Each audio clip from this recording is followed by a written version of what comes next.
ദൈവനാമത്തിന് മഹത്വമുണ്ടായിരിക്കട്ടെ. യേശുക്രിസ്തുവിൻ്റെ പുതിയ നിയമ രക്ഷയുടെ ഉപദേശം എന്ന വാട്സപ്പ് ഗ്രൂപ്പിൽ നിത്യജീവന്റെ മൊഴികൾ എന്ന പരമ്പരയിൽ അടിയന് പ്രസംഗിക്കുവാൻ ദൈവം ഇടയാക്കിയ കൃപയ്ക്കായി നന്ദിയോടെ സ്തുതിക്കുന്നു. ഇതിന് അവസരം തന്ന എല്ലാ അഡ്മിന്മാരോടുമുള്ള നന്ദിയെ ഈ തരുണത്തിൽ അറിയിക്കുന്നു. അതുപോലെ തന്നെ ഞങ്ങളെ യൂട്യൂബിലും വാട്സപ്പിലും ഫേസ്ബുക്കിലും ശ്രവിക്കുന്ന എല്ലാ ശ്രോതാക്കളെയും യേശുക്രിസ്തുവിന്റെ നാമത്തിൽ വന്ദനം ചെയ്യുന്നു. നമ്മൾ കഴിഞ്ഞ ദിവസങ്ങളിലൊക്കെ ചിന്തിച്ചത് ഉൽപ്പത്തി പുസ്തകം 19-ാം അധ്യായത്തിൽ നിന്നാണ്. 19-ാം അധ്യായത്തിൽ അതായത് അബ്രഹാമിന്റെ 7 വിധ അനുഗ്രഹങ്ങളെ കുറിച്ചായിരുന്നല്ലോ നമ്മൾ ചിന്തിച്ചു കൊണ്ടിരുന്നത്. ഏകദേശം നമ്മൾ 19-ാം അധ്യായത്തിൽ നമ്മൾ ചിന്തിച്ചു കൊണ്ടിരുന്നത് സോദോമിന്റെ പാപത്തെ കുറിച്ചായിരുന്നു. സോദോമ്യ പാപം എന്തായിരുന്നു എന്നുള്ള കാര്യത്തെ കുറിച്ചൊക്കെ നമ്മൾ കഴിഞ്ഞ ദിവസങ്ങളിലൊക്കെ ചിന്തിച്ചിരുന്നു. ദൈവവചന പ്രകാരം തെറ്റാണെന്നുള്ള വസ്തുതയും നമ്മൾ കഴിഞ്ഞ ദിവസങ്ങളിൽ നമ്മൾ അതിനെക്കുറിച്ച് പഠിച്ചു. എന്താണ് സോദോമ്യ പാപം എന്നുള്ളതായിരുന്നു നമ്മുടെ കഴിഞ്ഞ ആഴ്ച ലാസ്റ്റ് നമ്മൾ ചിന്തിച്ചു കൊണ്ടിരുന്നത് അല്ലെ. അപ്പോൾ 19-ാം അധ്യായം അതിന്റെ 5-ാമത്തെ വാക്യത്തിൽ നമ്മൾ കണ്ടു, ഈ രാത്രിയിൽ നിന്റെ അടുക്കൽ വന്ന പുരുഷന്മാരെവിടെ? ഞങ്ങൾ അവരെ ഭോഗിക്കേണ്ടതിന് ഞങ്ങളുടെ അടുക്കൽ പുറത്തു കൊണ്ടുപോവുക എന്ന് അവനോട് പറഞ്ഞു. അപ്പം നമ്മൾ കഴിഞ്ഞ ദിവസങ്ങളിലൊക്കെ അതിനെക്കുറിച്ച് കൂടുതലായി ചിന്തിച്ചു. പുരുഷനോടുകൂടി ശയിക്കുന്നത് ഏറ്റവും വലിയ പാപമാണെന്ന് ദൈവവചനത്തിൽ വളരെ വ്യക്തമായിട്ട് അതിനെക്കുറിച്ച് രേഖപ്പെടുത്തിയിരിക്കുന്നത് നമുക്ക് കാണുവാനായിട്ട് സാധിച്ചു എന്നുള്ളതാണ്. അത് ദൈവ ന്യായപ്രമാണത്തിൽ ഒരു മരണശിക്ഷയായിട്ട് അതിനെ കാണുന്നു എന്നുള്ളതാണ്. നമ്മുടെ പുതിയ നിയമം പഠിക്കുമ്പോൾ പ്രധാനമായിട്ടും അത് നമ്മൾ കാണുന്നുണ്ട്. റോമർക്കെഴുതിയ ലേഖനം 1-ാം അധ്യായം 26 മുതൽ 27 വരെയുള്ള വാക്യങ്ങളിൽ നമുക്ക് ആ ഭാഗം ശ്രദ്ധിക്കുവാനായിട്ട് കഴിയും. റോമർക്കെഴുതിയ ലേഖനം 1-ാം അധ്യായം 26 മുതൽ 27 വരെയുള്ള വാക്യങ്ങൾ വായിക്കുമ്പോൾ അവിടെ എഴുതിയിരിക്കുകയാണ്, അതുകൊണ്ട് ദൈവം അവരെ അപമാന രാഗങ്ങളിൽ ഏൽപ്പിച്ചു. അവർ സ്ത്രീകൾ സ്വാഭാവിക ഭോഗത്തെ സ്വഭാവ വിരുദ്ധമാക്കി കളഞ്ഞു. അവണ്ണം പുരുഷന്മാരും സ്വാഭാവിക സ്ത്രീഭോഗം വിട്ട് അന്യോന്യം കാമം ജലിച്ച് ആണോട് ആണ് അവലക്ഷണമായത് പ്രവർത്തിച്ചു. ഇങ്ങനെ അവർ ഞങ്ങളുടെ വിഭ്രമത്തിന് യോഗ്യമായ പ്രതിഫലം തങ്ങളിൽ തന്നെ പ്രാപിച്ചു എന്ന് അവിടെ രേഖപ്പെടുത്തിയിരിക്കുന്നു. അപ്പോൾ വളരെ തെറ്റായ ഒരു ശിക്ഷയായിട്ടാണ് ദൈവവചനം അതിനെ കാണുന്നത്. ദൈവത്തിൽ നിന്ന് ശിക്ഷ വരും എന്നുള്ള കാര്യം വളരെ വ്യക്തമാണ്. അതൊരു പാപമായിട്ടാണ് പൗലോസ് അപ്പോസ്തലൻ റോമർക്കെഴുതിയ ലേഖനത്തിൽ വളരെ വ്യക്തമായിട്ട് അതിനെക്കുറിച്ച് രേഖപ്പെടുത്തി വച്ചിരിക്കുന്നത്. അങ്ങനെ തന്നെയാണ്. അപ്പം ദൈവം തൻ്റെ വചനത്തിലുള്ള എല്ലായിടത്തും എന്താണ് ശിക്ഷ വിധിക്കുന്നത്? എന്തിനെയാണ്? ഒരു പാപം അല്ലെങ്കിൽ പ്രകൃതി വിരുദ്ധമായ തിന്മയായ ഒരു സ്വവർഗഭോഗം അതിനെക്കുറിച്ച് പറയുന്നത്. അപ്പോൾ എന്താണ് അത്? മനുഷ്യവർഗത്തിന്റെ അവരുടെ അധംപതിച്ച ഹൃദയങ്ങളുടെ നിത്യമായ അപമാന രാഗങ്ങൾക്ക് ഏൽപ്പിച്ചു കൊടുത്തുകൊണ്ടാണ് ദൈവത്തെ ത്യജിച്ചതായി അവരുടെ പാപത്തിന് അവനവരെ ശിക്ഷിച്ചത്. അതിനാൽ ഇങ്ങനെ സംഭവിച്ചു. ഇക്കാലത്ത് ലോകത്തിന്റെ ചില ഭാഗങ്ങൾ ഇങ്ങനെയുള്ള പാപ സ്വഭാവം നമ്മൾ കാണാറുണ്ട്. അതായത് നിയമാനുസൃതമായിട്ടാണെങ്കിലും ജീവിത രീതിയായിട്ട് ഇതിനെ അംഗീകരിച്ചിട്ടുണ്ട്. അവിടെ നമ്മൾ കാണുമ്പോൾ അവിടെ എന്താണ് പരസ്യമായിട്ട് പുരുഷന്മാരോടൊപ്പം സ്ത്രീകളും മറ്റു സ്ത്രീകളോടൊപ്പം ലൈംഗിക ബന്ധം പുലർത്തി ജീവിക്കുക. അപ്പോൾ ഇന്ന് വളരെയധികം കൂടിക്കൊണ്ടിരിക്കുകയാണ് ഇങ്ങനെയുള്ള വിവാഹങ്ങളും ഒക്കെ. ചില ഗവൺമെന്റുകൾ ഇതിന് അനുമതികൾ കൊടുത്തിട്ടുണ്ട്, ഒക്കെ നമുക്കറിയാവുന്ന കാര്യം തന്നെയാണ്. അപ്പോൾ അന്നത്തെ കാലത്ത് ഇതിന് ഒരു കുറവും ഉണ്ടായിരുന്നില്ല. അന്നും ഈ പാപം നിലനിന്നിരുന്നു എന്നുള്ള കാര്യവും നമുക്ക് അവിടെ നിന്ന് വ്യക്തമാകുന്നു എന്നുള്ളതാണ്. അപ്പോൾ അവിടെ നമ്മൾ വായിക്കുന്നത്, പിന്നീട് മുന്നോട്ട് നമ്മൾ വായിക്കുമ്പോൾ അവിടെ എഴുതിയിരിക്കുകയാണ്, ഞങ്ങളുടെ അടുക്കൽ പുറത്തു കൊണ്ടുവാ എന്ന് അവനോട് പറഞ്ഞു. ലോത്ത് വാതുക്കൽ അവരുടെ അടുക്കൽ പുറത്തു ചെന്നു കതക് അടച്ചും വെച്ചു. സഹോദരന്മാരെ, ഇങ്ങനെ ദോഷം ചെയ്യരുത്. പുരുഷൻ തൊടാത്ത 2 പുത്രിമാരെ എനിക്കുണ്ട്. അവരെ ഞാൻ നിങ്ങളുടെ അടുക്കൽ പുറത്തു കൊണ്ടുവരാം എന്ന് പറഞ്ഞു. അപ്പൊ ലോത്തിനെ സംബന്ധിച്ചിടത്തോളം ഒരു വലിയ നിവർത്തികേട് അവന് കാണുന്നു എന്നുള്ളതാണ്. അപ്പൊ ദൈവദൂതന്മാരെ ഇവൻ അകത്തു കയറ്റി എന്ത് ചെയ്തു? കതകടച്ചു. അപ്പൊ ദൈവദൂതന്മാരാണ്, അവരെ ഒന്നും ചെയ്യുകയില്ല എന്നുള്ള ബോധവും ലോത്തിന് നഷ്ടപ്പെട്ടിരിക്കുന്നു എന്നുള്ളതാണ്. അപ്പൊ അവരെ ഇറക്കി വിടണം എന്നൊക്കെയാണ് അവിടെ. അപ്പോൾ അവിടെ നമ്മൾ ആദ്യ ഭാഗങ്ങളിലൊക്കെ വായിച്ച പ്രകാരമാണ് നമ്മൾ കണ്ടത്. ആ പുരുഷന്മാർ എന്ത് ചെയ്തു? സകല ഭാഗത്തു നിന്നും അപാലപുരത്തും എല്ലാവരും വന്ന് വീട് വളഞ്ഞു എന്നാണ്. അപ്പൊ വീട് വളഞ്ഞിരിക്കുകയാണ്. അപ്പൊ ഇങ്ങനെ എന്താണ് സ്വധമ്യ പാപം ചെയ്യുവാൻ, അല്ലെങ്കിൽ ആണാണോട് ചേരുന്ന പാപം അത് ചെയ്യുവാനായിട്ട് ഒരു കൂട്ടം ആൾക്കാര് ഈ കയറി വന്ന ഈ ദൂതന്മാരെ, അപ്പോ ആ ദൂതന്മാരെ കണ്ടപ്പോൾ തന്നെ ഇവർക്ക് സംശയം. എന്താണ്? അവരുമായി ഈ വക കാര്യങ്ങളിൽ ഏർപ്പെടാമെന്നൊരു ചിന്ത അവരുടെ മനസ്സിലേക്ക് വന്നു. അപ്പൊ പിശാചിന്റെ ഓരോ തന്ത്രങ്ങളല്ലേ ദൈവദൂതന്മാരെ പോലും വെറുതെ വിടാത്ത ഒരു അവസ്ഥ അല്ലേ? അപ്പോ 12-ാമത്തെ വാക്യത്തിൽ എഴുതിയിരിക്കുകയാണ്, ആ പുരുഷന്മാർ ലോത്തിനോട്, എവിടെ നിനക്ക് മറ്റു വല്ലവരുമുണ്ടോ? മരുമക്കളോ പുത്രന്മാരോ പുത്രിമാരോ ഇങ്ങനെ പട്ടണം നിനക്കുള്ളവരെയെല്ലാം ഈ സ്ഥലത്തു നിന്ന് കൊണ്ടുപോയി കൊള്ളുക. അല്ലെ? 12-ാമത്തെ വാക്യത്തിൽ അതിന്റെ പുറകിലേക്ക് നമ്മൾ വായിക്കുമ്പോൾ അവിടെ ലോത്ത് എന്ത് ചെയ്യുന്നു? വാതിക്കൽ തട്ടിയ ഉടൻ തന്നെ എന്താണ്? കതക് അടച്ചു വെച്ചു. സഹോദരന്മാരെ, ഇങ്ങനെ ദോഷം ചെയ്യരുത്. പുരുഷൻ തൊടാത്ത 2 പുത്രിമാർ എനിക്കുണ്ട്. അവരെ ഞാൻ നിങ്ങളുടെ അടുക്കൽ പുറത്തു കൊണ്ടുവരാം. നിങ്ങൾക്ക് ബോധിച്ചതുപോലെ അവരോട് ചെയ്തു കൊള്ളുക. ഈ പുരുഷന്മാരോട് മാത്രം ഒന്നും ചെയ്യരുത്. ഇതിനായിട്ടല്ലോ അവർ എൻ്റെ വീട്ടിൽ ഇതിന്റെ നിഴലിൽ വന്നത് എന്ന് പറഞ്ഞു. അപ്പൊ വളരെ ചിന്തിക്കേണ്ട ഒരു കാര്യമാണ് ഈ സിറ്റുവേഷൻ. കാരണം വളരെ ദോഷകരമായ ഒരു പ്രശ്നത്തിലേക്ക്, അല്ലെങ്കിൽ പ്രതികൂലത്തിലൂടെ ലോത്ത് കടന്നു പോവുകയാണ്.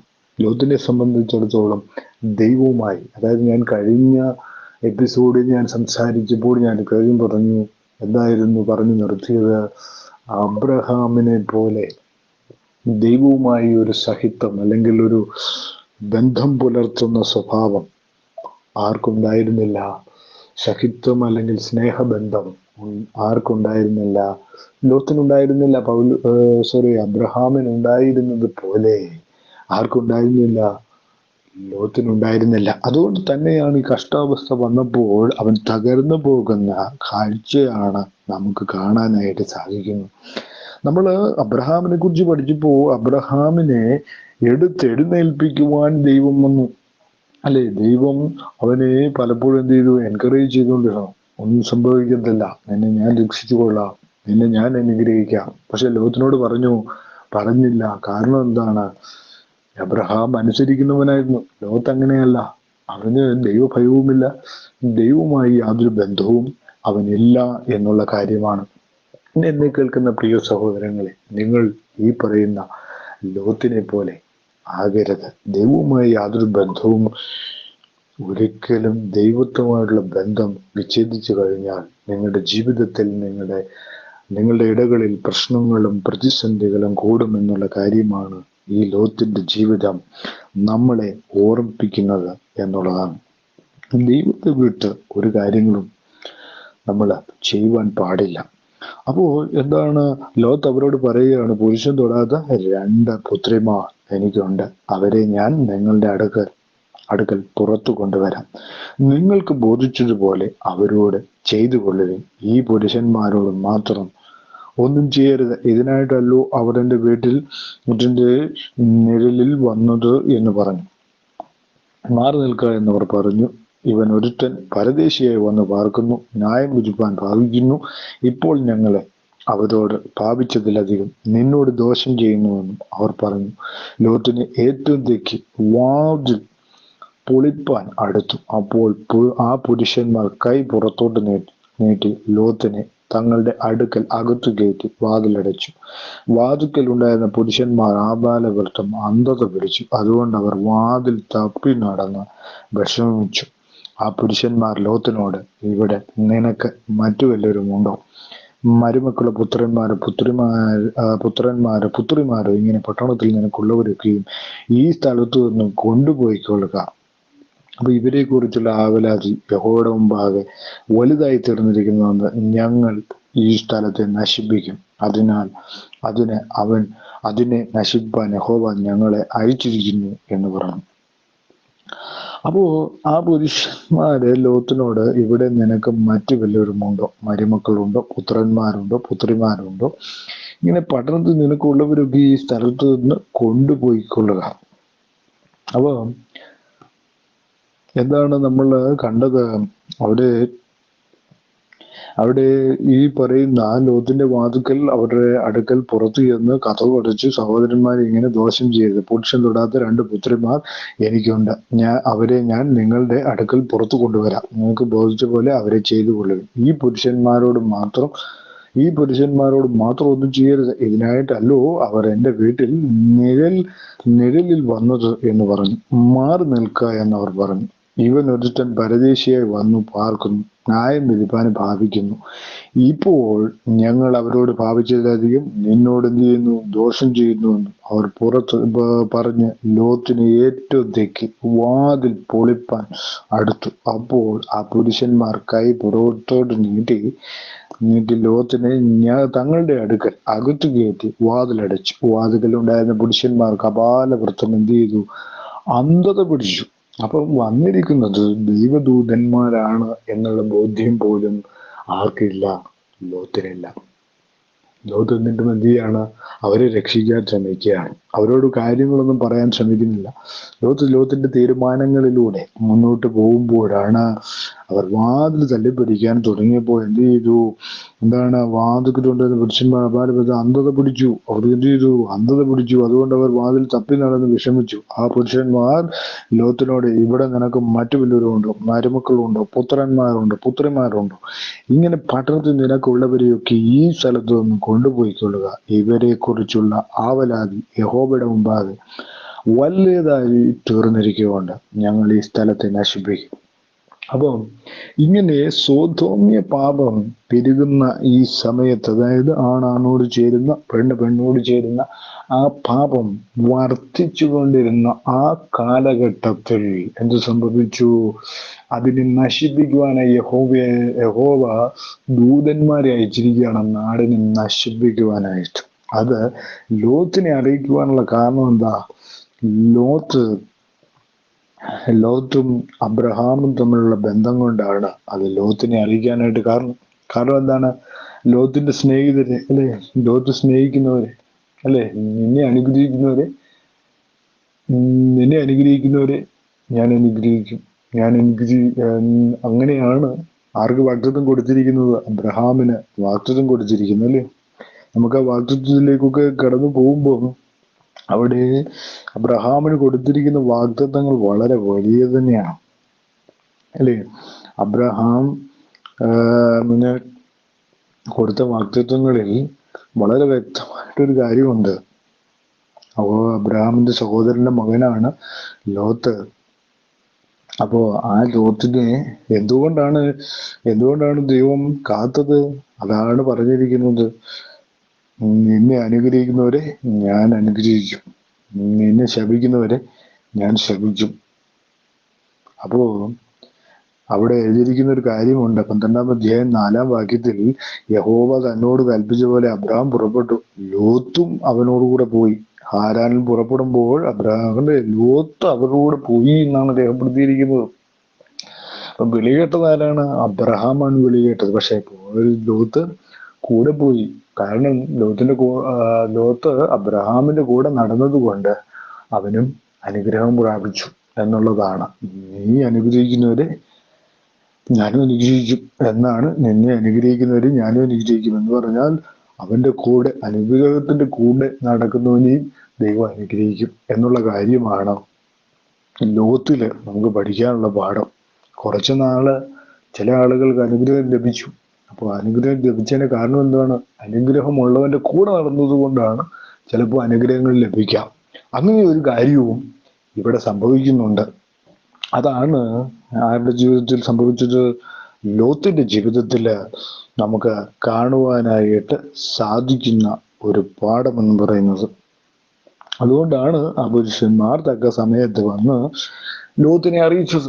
അബ്രഹാമിന്റെ കൂടെ നടന്നത് കൊണ്ടും അബ്രഹാമിന്റെ വെളിയുടെ കൂടെ തന്നെ ലോത്തും ഉണ്ടായിരുന്നത് കൊണ്ട് മാത്രമാണ് ദൈവം അവനെയും അനുഗ്രഹിച്ചതായിട്ട് നമുക്ക് കാണുവാനായിട്ട് സാധിക്കുന്നു എന്നുള്ളതാണ്. അപ്പൊ എന്താണ്? അപ്പൊ ഈ പാപം നിമിത്തം ആ ദേശത്തെ നശിപ്പിക്കുവാനായിട്ട് യഹോവയായ ദൈവം ആഗ്രഹിക്കുമ്പോൾ ലോത്തിനെ മാത്രം രക്ഷപ്പെടുത്താൻ പോവാ, അല്ലേ? ആ പട്ടണത്തെ, അതായത് അബ്രഹാമിന് കൊടുത്ത അനുഗ്രഹത്തെ കുറിച്ച് നമ്മൾ പറഞ്ഞിരുന്നു, അല്ലെ? നമ്മൾ കഴിഞ്ഞ എപ്പിസോഡിൽ പറഞ്ഞു എന്തായിരുന്നു അനുഗ്രഹം.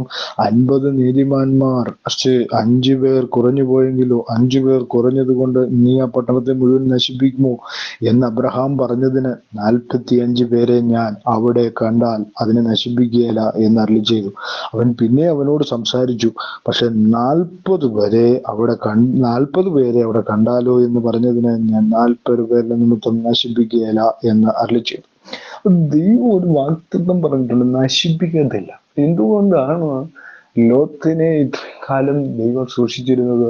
അബ്രഹാമിനോടുള്ള വാഗ്ദത്തങ്ങളിൽ ഒന്നാണ് ലോത്തിനെ സംരക്ഷിച്ചതിന്റെ പ്രധാനമായ ലോത്തിനെയും കുടുംബത്തെയും അത്രയും നാളും ദൈവം കാത്തു തുള്ളിയത്. അതുകൊണ്ടാണ് യഹോവയുടെ ദൂതൻ ലോത്തിന്റെ വീട്ടിൽ ചെന്നത്.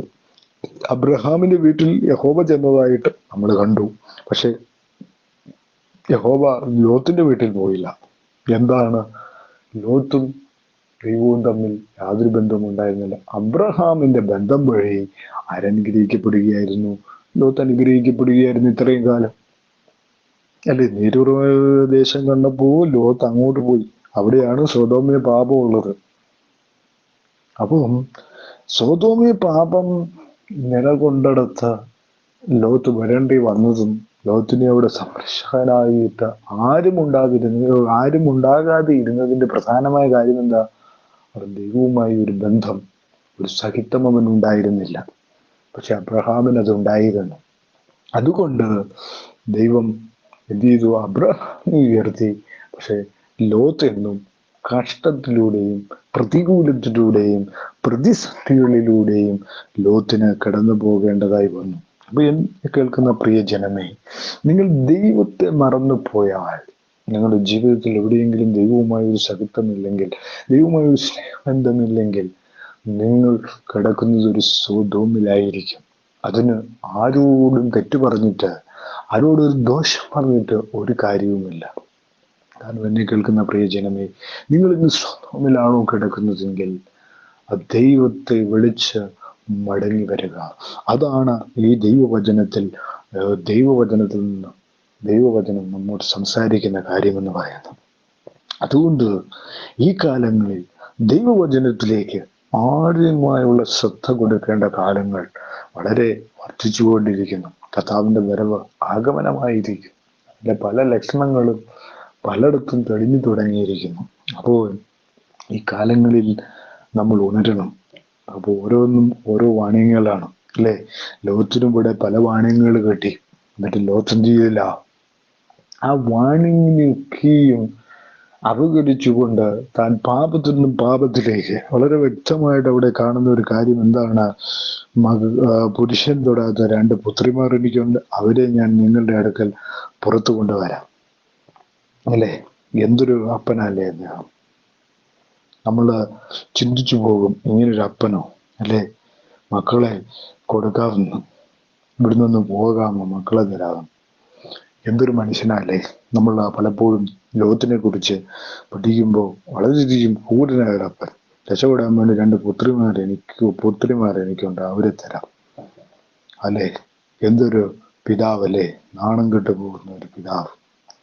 നമുക്ക് വിചാരിക്കാൻ പോലും കഴിയുന്നതിനപ്പുറത്തേക്ക് നമുക്ക് കാണുവാൻ സാധിക്കുന്നില്ല. ഇതെന്തൊരു പിതാവല്ലേ! അപ്പോൾ അങ്ങനെ ചെയ്യുവാൻ പാടില്ല എന്നുള്ള കാര്യവും ലോത്ത് മറന്നു. കാരണം വന്നത് ദൈവദൂതന്മാരാണ് എന്നുള്ള കാര്യം ലോത്ത് മറന്നുപോയി. കാരണം ലോത്തിനെ സംബന്ധിച്ചിടത്തോളം ഇത്രയും നാളും താൻ പിടിച്ചു നിന്നത് അബ്രഹാം, ദൈവത്തിന് മുമ്പിൽ വിശ്വസ്തനായ അബ്രഹാമിന്റെ കൂടെ നിന്നതുകൊണ്ടാണ്. പക്ഷെ ഇനി അങ്ങനെ ഉണ്ടാവില്ല. കാരണം അവൻ ദൈവത്തെ വിളിക്കുന്നില്ല, അല്ലെങ്കിൽ ദൈവവുമായ ഒരു സഹിത്വത്തിന് തയ്യാറല്ല. പക്ഷെ നമ്മൾ അബ്രഹാമിനെ കാണുമ്പോൾ എന്താണ് മനസ്സിലാകുന്നത്? അബ്രഹാമിന്റെ ആ സഹിത്വമാണ് അബ്രഹാമിനെ പാപങ്ങൾ ചെയ്യുന്നെങ്കിലും ആ പാപത്തിൽ നിന്നും തിരികെ വരുവാനും അതിൽ നിന്ന് എന്താണ് അവൻ ക്ഷമ ചോദിച്ച് മുന്നോട്ട് വരികയും ചെയ്യുന്ന കാഴ്ചകൾ നമ്മൾ കണ്ടു. പക്ഷെ ലോത്തിനെ സംബന്ധിച്ചിടത്തോളം അങ്ങനെ ഒരു എന്താ പറയാ, ഒരു ക്ഷമാഗുണമോ ദൈവത്തിന് മുമ്പിൽ ഒരു കരയലോ ഒന്നുമല്ല. ഇക്കാലങ്ങളിൽ എന്നെ കേൾക്കുന്ന പ്രിയജനമേ, നിങ്ങൾ ദൈവത്തിന് മുമ്പിൽ കരയാറുണ്ടോ? അവൻ നിങ്ങൾ കരയുന്നുവെങ്കിൽ അവൻ നിങ്ങളുടെ തലമുറയോട് പോലും കരുണ തോന്നുന്ന ദൈവമാണ്.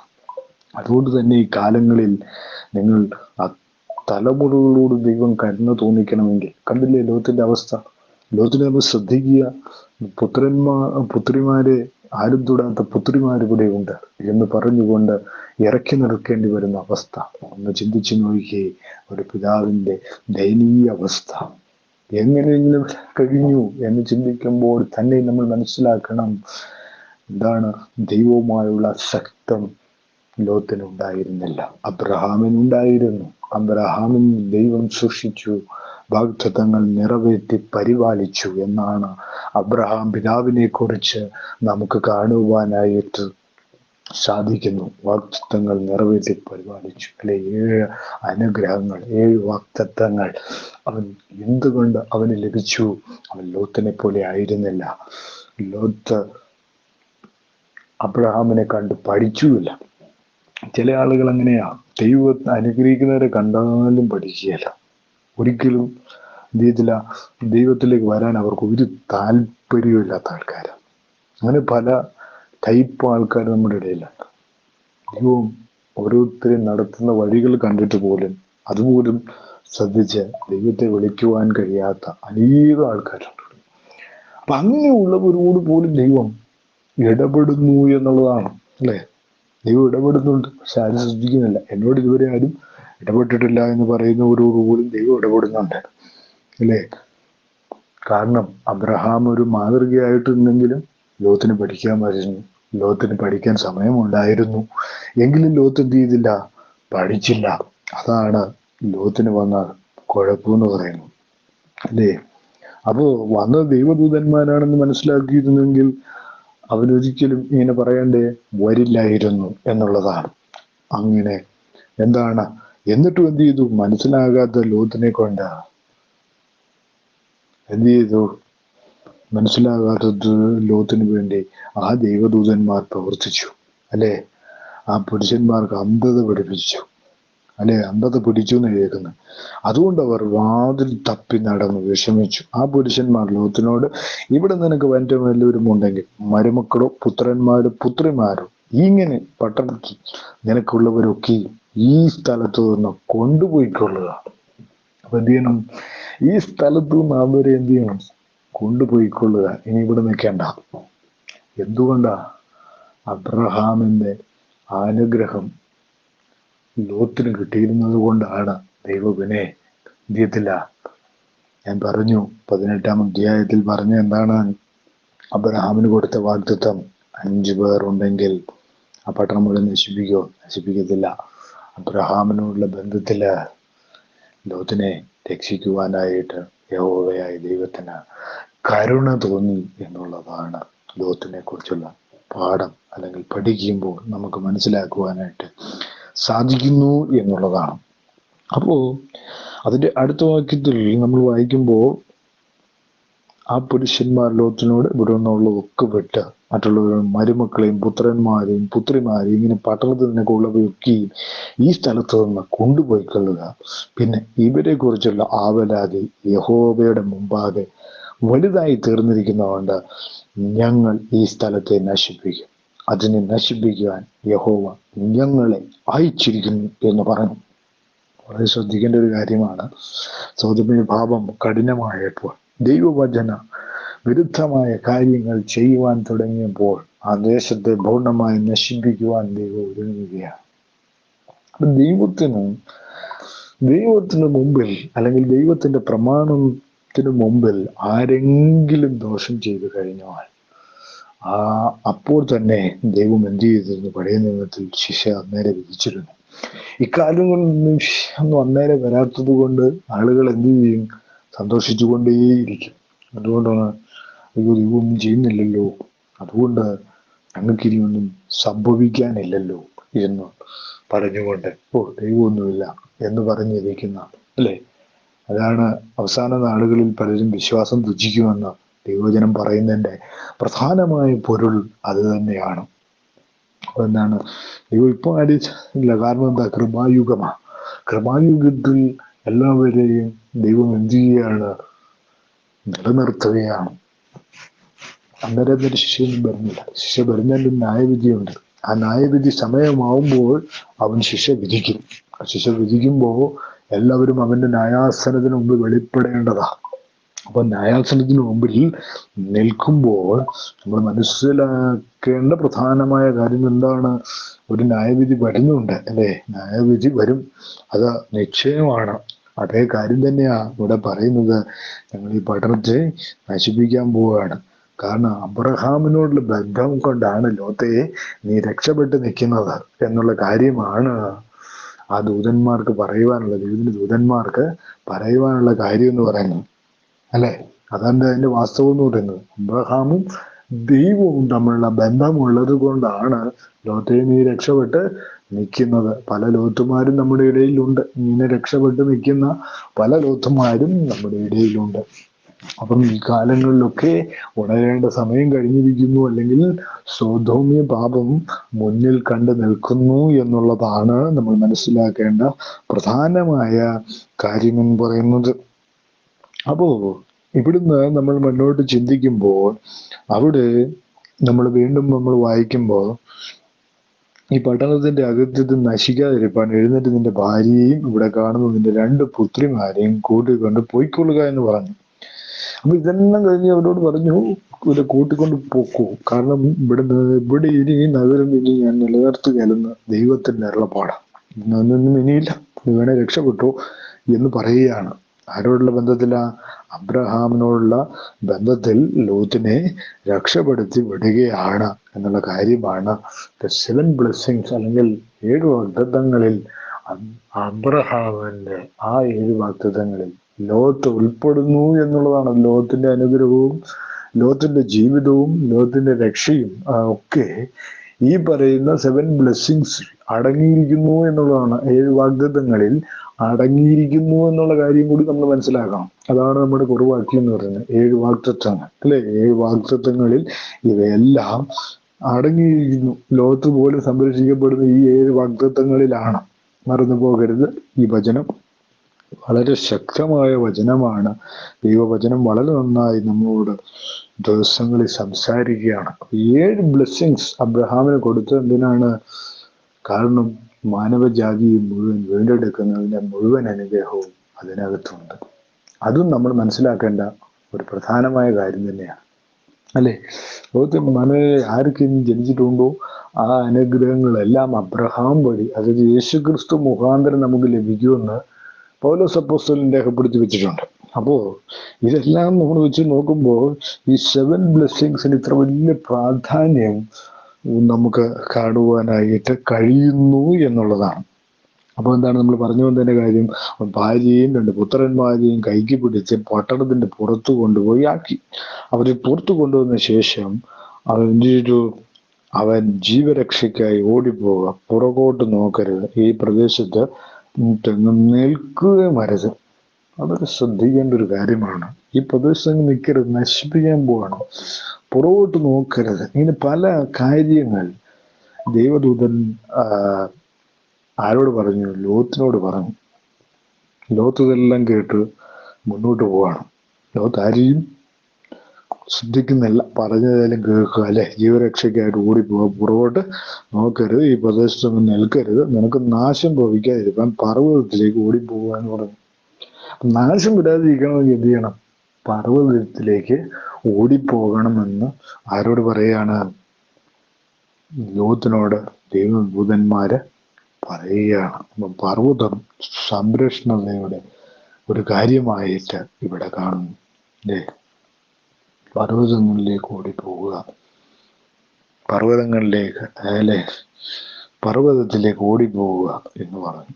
അപ്പോൾ 18-ാമത്തെ വാക്യത്തിൽ എഴുതുക, ലോത്ത് അവരോട് പറഞ്ഞത്, അങ്ങനെയല്ല കർത്താവേ, നിനക്ക് അടിയനോട് കൃപ തോന്നിയല്ലോ, എൻ്റെ ജീവനെ രക്ഷിക്കുവാൻ എനിക്ക് വലിയ കൃപ കാണിച്ചിരിക്കുന്നു. പർവ്വതത്തിൽ ഓടി എത്തുവാൻ എനിക്ക് കഴിയുകയില്ല, പക്ഷേ എനിക്ക് ദോഷം തട്ടി മരണം ഭവിക്കും. അപ്പോൾ ലോകത്തിനൊരു കുഴപ്പമുണ്ട്. ലോകത്ത് എന്താണെന്ന് പറയുക, ഈ മുന്നമേ തീരുമാനിക്കുന്നവരാണ് അല്ലേ.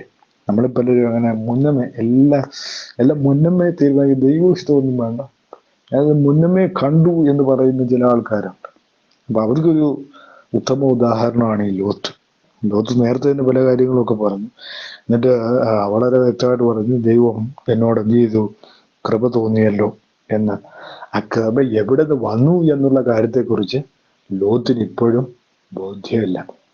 അത് വന്നത് അബ്രഹാമിന്റെ അനുഗ്രഹം, അബ്രഹാമിന്റെ എന്താണ് ആ വാക്തത്വം, അല്ലെങ്കിൽ അബ്രഹാമിനോട് കൂടെ നിന്നത് കൊണ്ടും അബ്രഹാമിന്റെ കൂടെ നടന്നത് കൊണ്ടും ഒക്കെയാണ് അനുഗ്രഹം കിട്ടിയെന്നുള്ള കാര്യം തനിക്ക് ബോധമൊന്നുമില്ല. പിന്നെ പറയാം, ദൈവത്തിന് കൃപ തോന്നിയല്ലോ എന്ന കാര്യത്തില് കൃപ തോന്നിയല്ലോ, അതുകൊണ്ട് ഞാനും ചെയ്യുന്നു.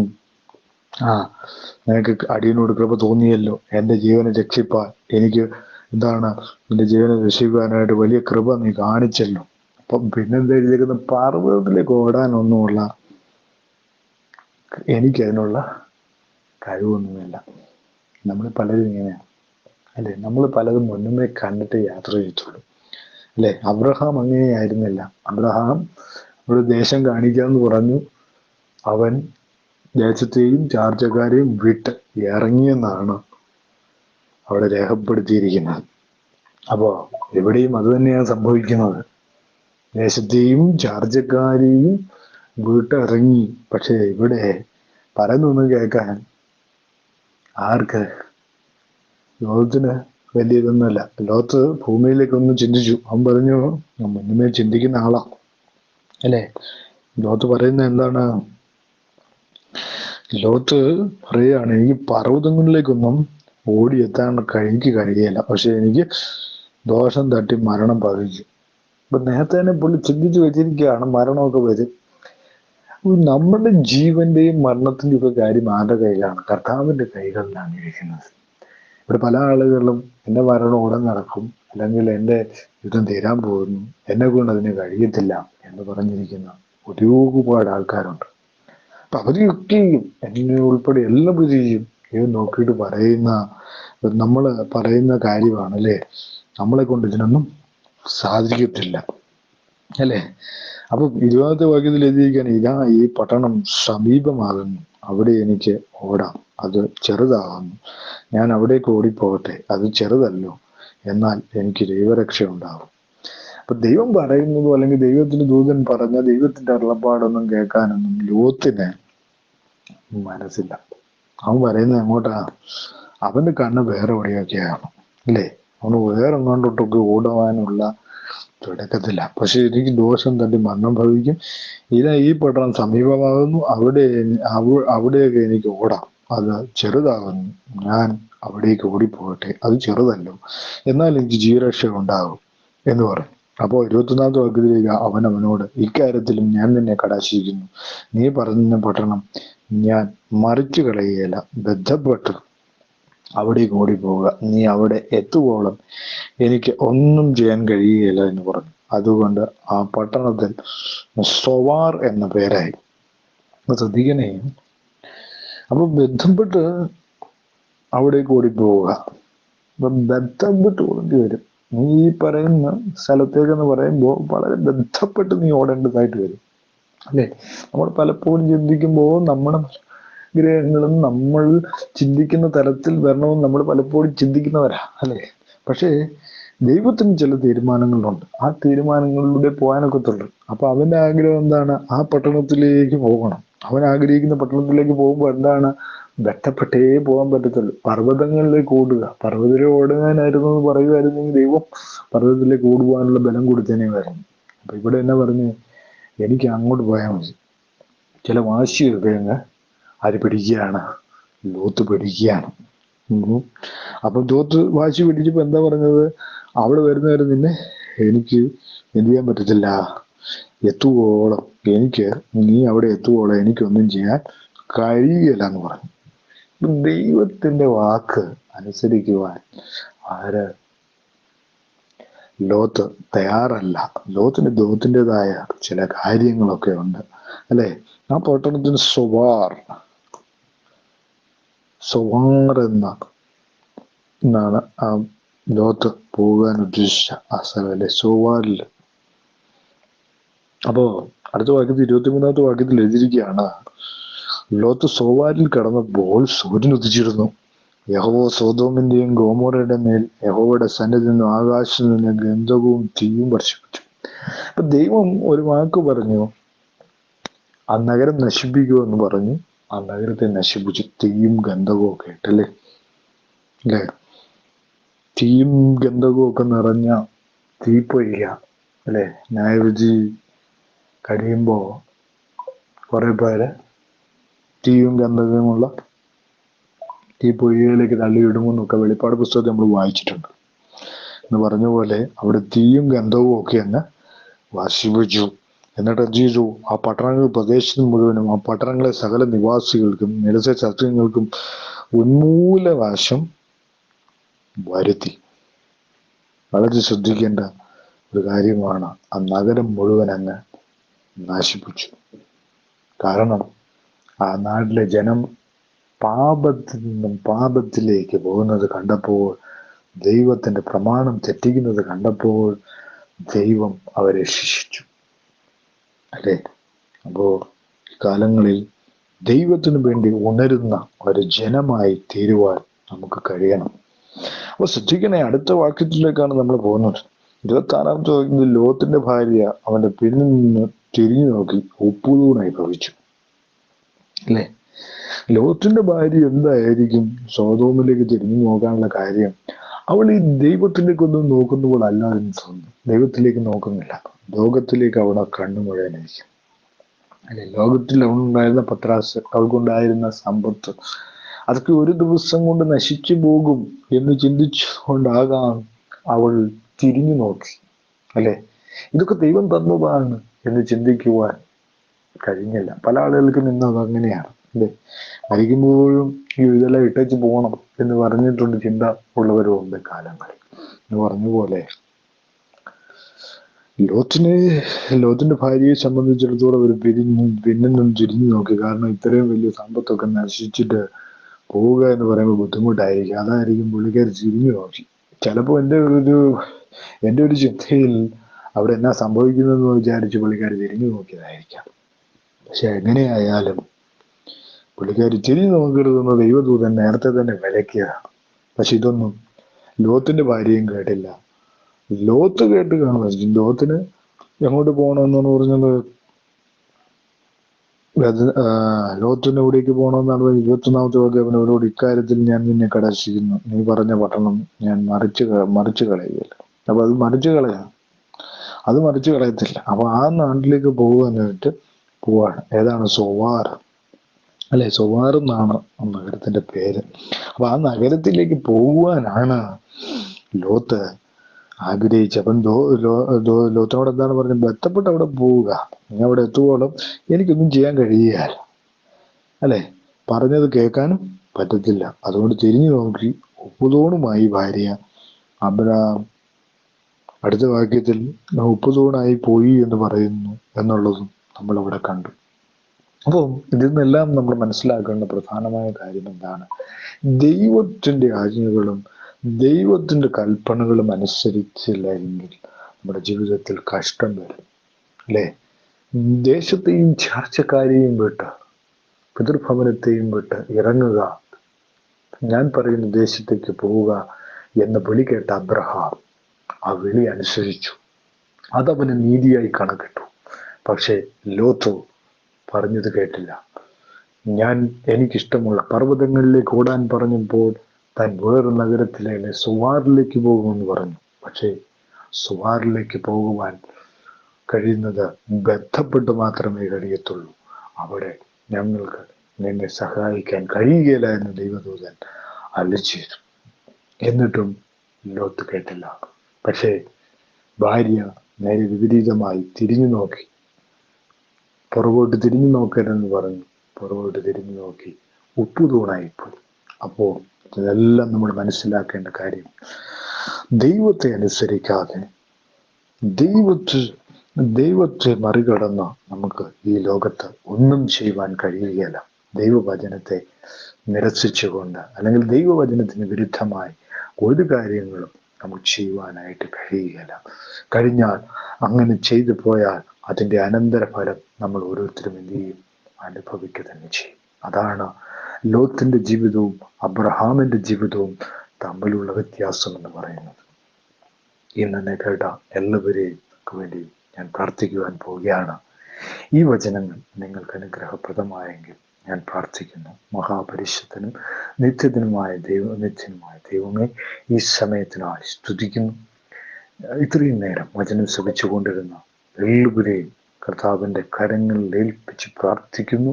കർത്താവിൻ്റെ കരം എല്ലാവരോടും കൂടിയിരിക്കണം. അബ്രഹാമിനെ പോലെ വചനം കേൾക്കുന്നവരായി, ലോത്തിനെ പോലെ വചനം ത്യജിക്കാതെ വചനം കേൾക്കുന്നവരായി തീരുവാൻ എല്ലാവരെയും സഹായിക്കണം. കർത്താവ് എല്ലാവരെയും വാഴ്ത്തി ശുദ്ധീകരിക്കണം എന്ന് ഞാൻ പ്രാർത്ഥിക്കുന്നു. കർത്താവെ, ഈ നേരത്തിനായി, ഈ സമയത്തിനായി കർത്താവിനോട് പ്രാർത്ഥിക്കുന്നു.